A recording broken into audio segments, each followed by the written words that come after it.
नमस्कार साथियों, स्वागत है आपका BNK24 यूट्यूब चैनल पर। बहुत बहुत साथियों, ऐसा क्या हुआ कि पूरी दुनिया के बाजार डर गए जबकि कल अमेरिका और चीन की डील हो गई थी। थोड़ा सा विस्तार से चर्चा कर लेते हैं। जापान के जो बाजार हैं वो भी लगभग लगभग 3% लुढ़क गए हैं।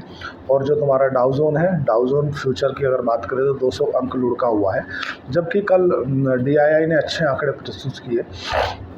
ऐसा क्या खबर आ गई पूरे बाजार में जो सभी देशों ऑल ओवर सभी देश के जो बाजार हैं वो लुढ़क गए हैं। विस्तार से चर्चा कर लेते हैं।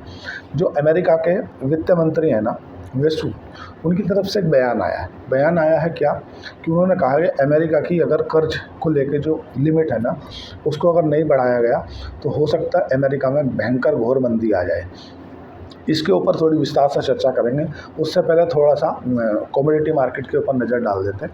अगर बात करें डॉलर की तो डॉलर एक महीने के निचले स्थान पे आ गया है। हमारा रुपया 85 रुपये 42 पैसे पे बना हुआ है।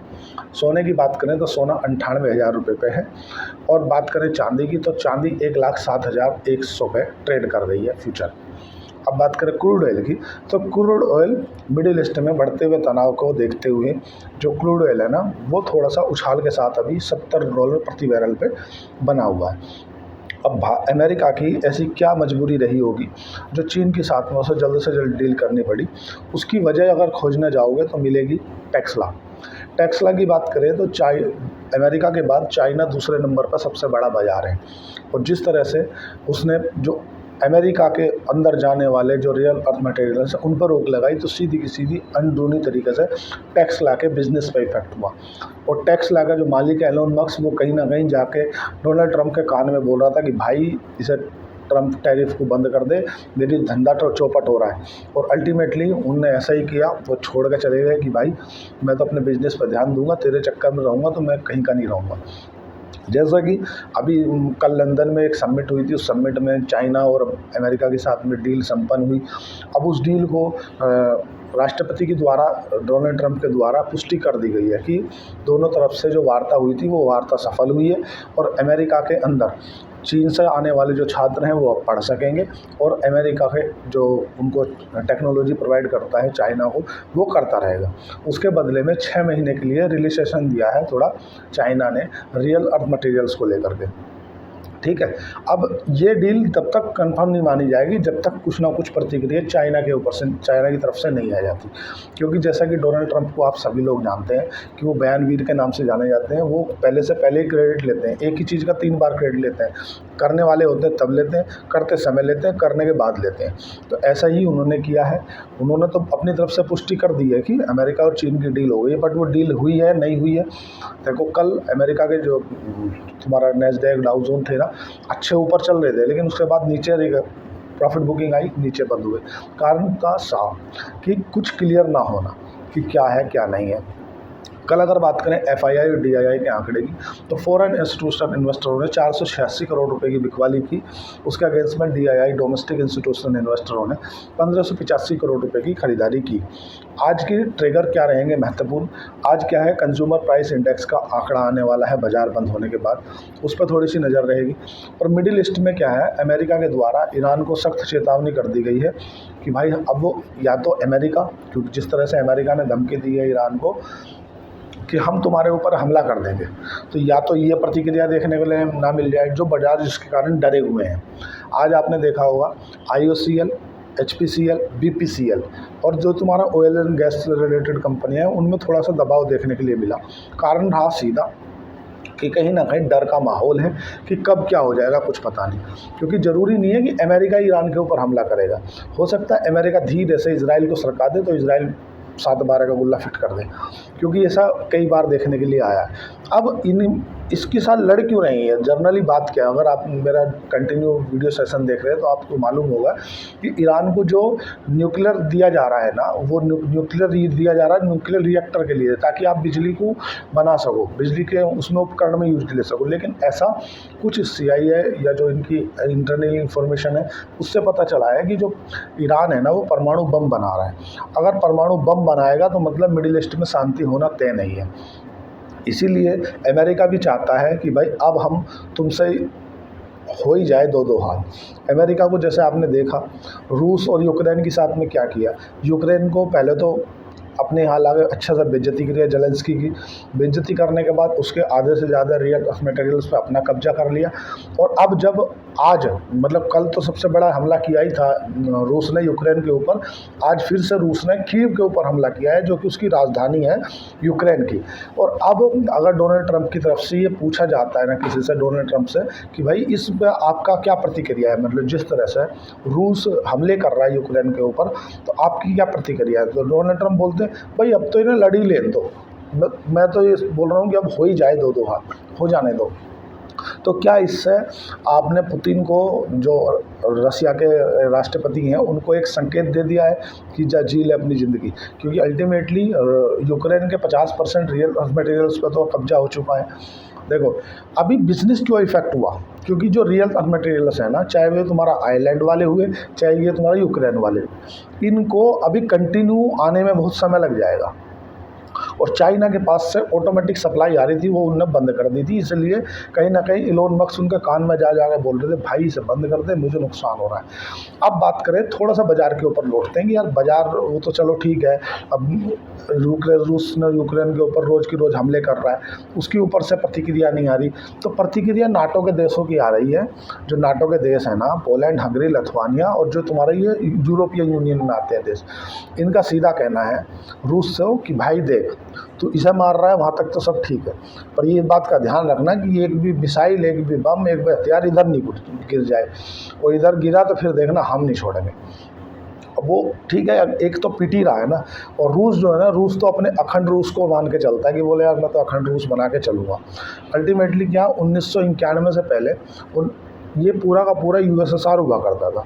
1991 में ये 15 देशों में विभाजित हो गया था। जब इसको 15 देशों में विघटन हुआ तो उसके बाद ये रूस बना, फिर Lithuania, Poland, Hungary, Belarus, Kazakhstan और जो इस तरह के जो देश बने। अब कहीं ना कहीं रूस का कई बार अपनी मंशा जारी कर चुके हैं पुतिन कि भाई मैं चाहता हूँ कि पूरा फिर से एक ही वो बन जाए, क्या पूरा एक रूस बन जाए। जैसे भारत नहीं कभी अखंड भारत की मांग करते कि यार हम पूरा अखंड भारत बन जाए, पर अखंड भारत में तो इन दलिद्रों को लेने से अच्छा है कि इतना ही भारत ठीक है। मैं अखंड भारत के समर्थन में इसलिए नहीं हूँ क्योंकि आजू बाजू में तुम्हारे कोई यूएस या कनाडा नहीं बस रहा, आजू बाजू में भूखे नंगे बस रहे हैं, तो इसलिए दूर ही रहना ठीक है। मुद्दे की बात पे आते हैं। अगर अमेरिका में मंदी आती है, जैसे कि वहाँ के वित्त मंत्री ने कहा है, इसे आप कम छोटी बड़ी बात ना मानो, ऐसा समझो अगर भारत के अंदर भारत के वित्त मंत्री आके बोल दे कि भारत में अगर हमें डेट नहीं मिला, कर्ज नहीं मिला था, तो भारत घोर मंदी में आ जाएगा, ऐसा वहाँ के वित्त मंत्री ने बोला। सीधी सी बात यह है कि उन दोनों के जो टोन है ना, डोनाल्ड ट्रंप के और वित्त मंत्री के मैच नहीं खा रहे। वहाँ के जो राज्य सरकार हैं और जो सेंट्रल गवर्नमेंट है, मतलब जैसे अपने यहाँ राज्य सरकार सेंट्रल गवर्नमेंट होती है, ऐसी वहाँ पर फेडरल सरकार है और हर राज्य की अपनी सरकार है। वे भी कुछ लोग ऐसे हैं, लगभग 50 से ज़्यादा राज्यों के अंदर शहरों में प्रोटेस्ट चालू हो गए हैं डोनाल्ड ट्रंप के खिलाफ। मतलब डोनाल्ड ट्रंप को लोग बाग पसंद नहीं कर रहे हैं। जहाँ पे डेमोक्रेटिक की सरकार है और जहाँ पे तुम्हारा बाइडन वाली जो सरकार है ना, और जहाँ पे इनकी समर्थन की सरकार है डोनाल्ड ट्रंप की, तो वहाँ तो कोई दिक्कत है नहीं। लेकिन जहाँ पे बाइडन वाली समर्थन की सरकार है, वहाँ पे आए दिन दंगे मिल रहे हैं। और जो उन्होंने ब्यूटी बिल पास किया है, इस ब्यूटी बिल के जरिए भी ये चाह जरूर रहे हैं अच्छा करना, बट इसके लिए भी इन्हें पैसा तो चाहिए। और इनका वित्त मंत्री बोल रहा है कि भाई अगर आपने जो कर्ज की सीमा है ना, उस कर्ज की सीमा को नहीं बढ़ाया ना, तो अमेरिका घोर मंदी में आ जाएगा। और साथियों आपको जानकर आश्चर्य होगा कि अमेरिका ही घोर मंदी में नहीं आएगा, ऑल ओवर अमेरिका के साथ साथ में जितनी भी बड़ी इकोनॉमी है ना, सारी घोर मंदी का शिकार हो जाएंगी। 1900 अगर बात करें 2008 की, तो 2008 में ऐसा क्या हुआ था? 2008 में भी अमेरिका में ही सबसे पहले जो निंजा क्राइसिस हुआ था ना, वो हुआ था। निंजा क्राइसिस क्या है कि ना तो किसी के पास कोई जॉब है, ना उसके पास कोई इनकम है, और ना उसके पास कोई कहीं से देने का जरिया है। उसके बाद भी उन लोगों को लोन इशू कर दिए गए थे अमेरिका में।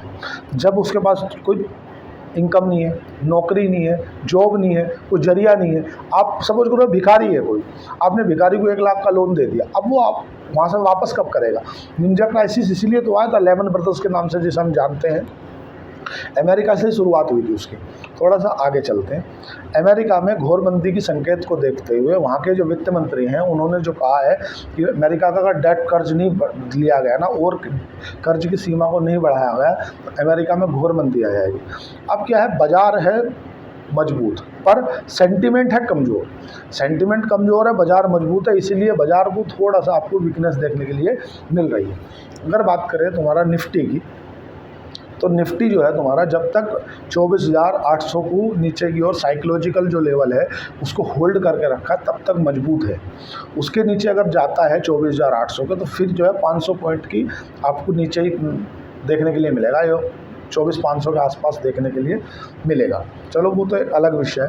बैंक निफ्टी की बात करें तो बैंक निफ्टी तुम्हारा 56,850 थोड़ा सा एक मजबूत साइकोलॉजिकल लेवल है, उस वहाँ तक होल्ड है। अब अगर लीड करेगा तो वो निफ्टी करेगा, ना कि बैंक निफ्टी करेगा।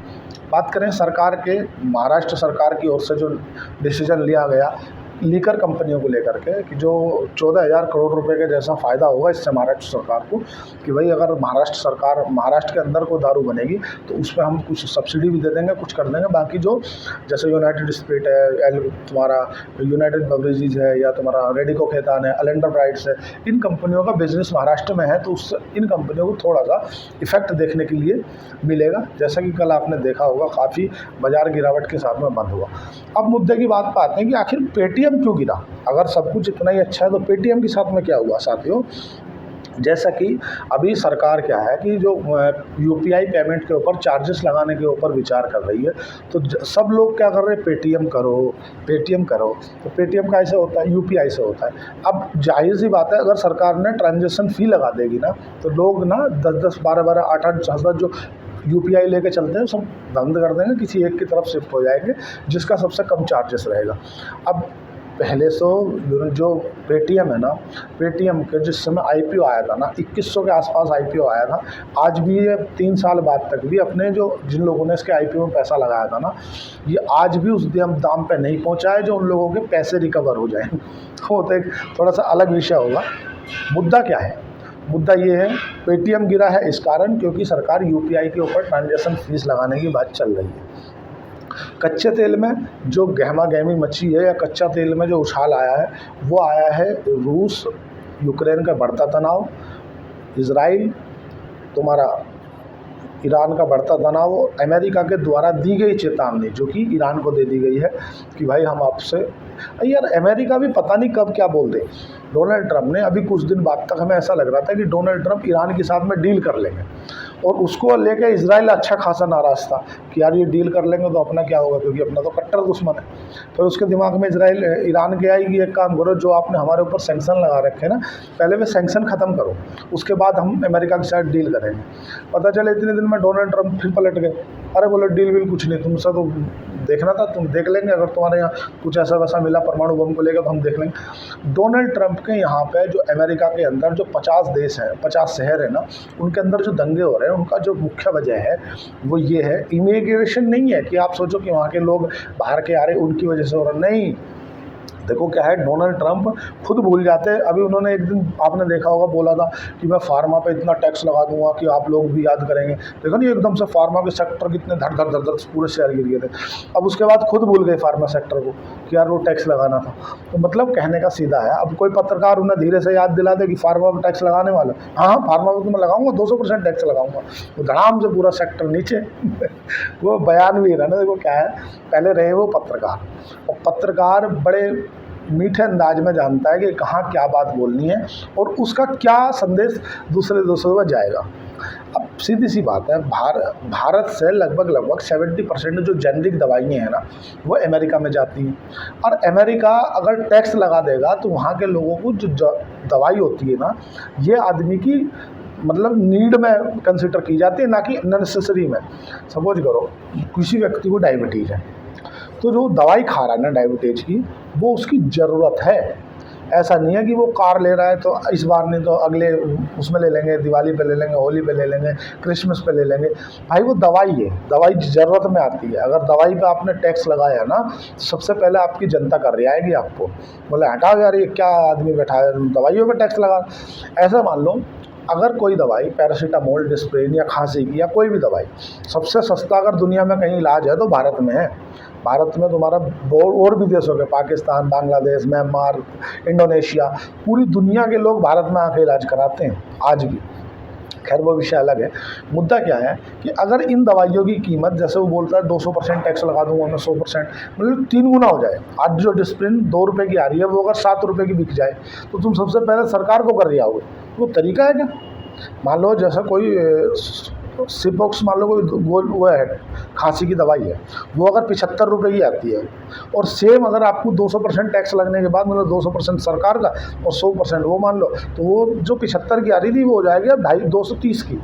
आपसे बोले यार ये तो 70-75 की आती थी सीसी, बोले अब यहाँ 230 रुपये की है। तो सबसे पहले जो जनता कर जाएगी ना, वो कर जाएगी वहाँ की सरकार को। वहाँ की सरकार को ना डोनाल्ड ट्रम्प, तो वो कभी भी फार्मास्यूटिकल का जितना बोलते हैं ना कि मैं टैक्स लगा दूँ, टैक्स लगा दूँ, टैक्स, भाई टैक्स लगा दोगे जनता को दवाइयाँ कहाँ से पूर्ति करोगे? और जितनी सस्ती तुम्हें भारत दवाई देता है उतनी सस्ती तुम दे नहीं पाओगे। हफ्ते भर उनकी पॉलिसी चलती नहीं है। अमेरिका की जो पॉलिसी है ना, अगर उसने कोई पॉलिसी बनाई तो हफ्ते भर में वो कोई पॉलिसी चेंज हो जाती है। इसलिए तो वहाँ के जो बिजनेसमैन है वो परेशान है, बिजनेस कैसे करें। इनने आज कोई पॉलिसी बनाई, इस देश से 25% टैक्स, इस देश से 50%, इस पर 75%, उन्होंने उसके हिसाब से अपने आप को सेटल करना चालू किया। और हफ्ता हुआ नहीं कि उन्होंने बोल दिया नहीं नहीं एक काम करो, इससे नहीं करते अपन, इससे करेंगे, इससे इतना, इससे इतना, मतलब बिजनेसमैन वहाँ के खुद परेशान है कि बिजनेस करें तो करें कैसे। तो डोनाल्ड ट्रंप का तो एक लीला अपरंपार है। लेकिन आज में जो बाज़ार में कंक्लूजन पे पहुँचे कि बाज़ार क्यों गिरा, तो बाज़ार के गिरने के पीछे जो बड़ी वजह सामने आई ना, उनमें एक तो ईरान और अमेरिका के बीच बढ़ता हुआ तनाव, अमेरिका चीन के बीच में जो वार्ता हुई है, अभी उसको चाइना की तरफ से कोई पुष्टि नहीं हुई है। केवल डोनाल्ड ट्रंप ने बोल दिया कि नहीं नहीं वार्ता हो गई है हमारी, हुई है या नहीं हुई है इस बात की जब तक पुष्टि नहीं हो जाए, जब तक बाज़ार कहीं ना कहीं सहमे रहेंगे। रूस यूक्रेन के ऊपर हमले बढ़ा रहा है, ना कि कम कर रहा है।